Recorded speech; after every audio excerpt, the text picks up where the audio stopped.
ആരോപണ പ്രത്യാരോപണങ്ങൾക്കിടയിലും പ്രചാരണം ശക്തമാക്കുകയാണ് PK Shyamala, LDF സ്ഥാനാർത്ഥി.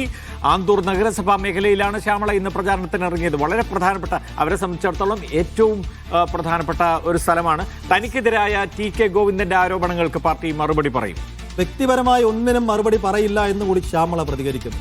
ആദ്യ പ്രതികരണത്തിലേക്കും ഞാനിപ്പോൾ ഇടതുപക്ഷ ജനാധിപത്യ മുന്നണിയുടെ സ്ഥാനാർത്ഥിയാണ്.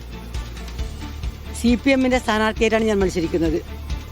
നിങ്ങൾ പറഞ്ഞ വിമർശനങ്ങളൊക്കെ ഉയർത്തിക്കൊണ്ടുവന്നിട്ടുള്ളത് പാർട്ടിക്കെതിരായിട്ടാണ്. അതുകൊണ്ട് തന്നെ ഈ വിമർശനങ്ങൾക്ക് സ്ഥാനാർത്ഥി എന്ന നിലയിൽ ഞാൻ മറുപടി പറയുന്നില്ല. ഇതിന് വ്യക്തമായ മറുപടി പാർട്ടിയുടെ ഭാഗത്തുണ്ടാവും എന്നാണ് പറയാനുള്ളത്.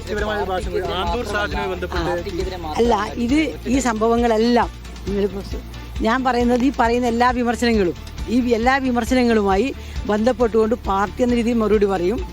അപ്പോൾ പാർട്ടി വളരെ വ്യക്തമായിട്ട്, എനിക്കൊന്ന് ഇന്ന് തന്നെ പാർട്ടി തന്നെ വ്യക്തമായ മറുപടി പറയുന്നുണ്ട്. അപ്പോൾ നിങ്ങൾ ക്ലാരിറ്റി ആക്കിയിട്ട് പോകാൻ വേണ്ടി സാധിക്കും. അതാണ്. അല്ല, അതെല്ലാം വ്യക്തമായിട്ട് പറയും. അങ്ങനെയല്ല, പാർട്ടി പറയട്ടെ. ഇപ്പോൾ ഈ പ്രശ്നങ്ങളുമായി ബന്ധപ്പെട്ടുകൊണ്ട് പാർട്ടി മറുപടി പറയും. അങ്ങനെ പാർട്ടി മറുപടി പറഞ്ഞത് തൃപ്തിയാവുന്നില്ല എങ്കിൽ വ്യക്തിപരമായി മറുപടി പറയണമെന്ന് പാർട്ടി പറഞ്ഞാൽ ഞാനപ്പോൾ മറുപടി പറയും.